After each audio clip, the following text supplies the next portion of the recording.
One thing about dealing with an entitled person or a user is that you can never do or give enough to these type of people. And if you've ever dealt with a user or an entitled person, because the two typically go hand in hand with one another.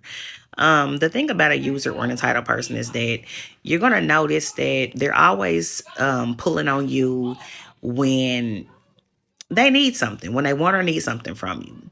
And typically, if you, and y'all know who I'm talking about, somebody probably popped in mind as soon as I said that.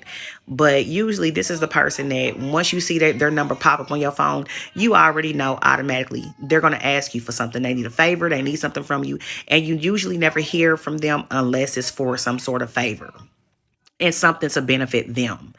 And so, the problem with the user or entitled person is that they automatically feel entitled to your resources.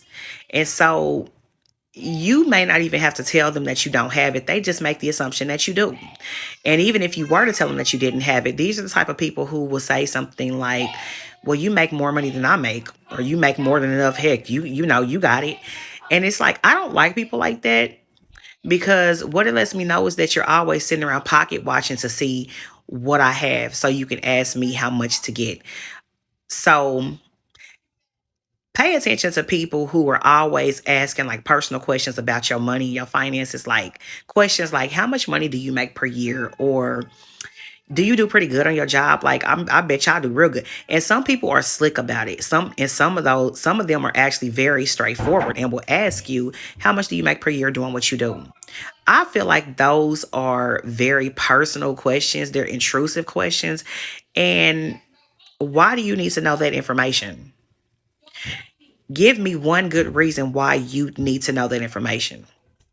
And the only reason I could think that someone would need to know or want to know how much money you make per year is so that they know how much they can ask you for.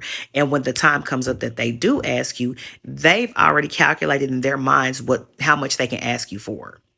And so they can always throw up in your face, well, I mean, you make this much amount, so there's no reason why you can't loan me. Surely you have it. You make more than me. I've actually heard people say that you make more than me. And really the best thing to do is stay silent about whatever you're doing, whatever you making.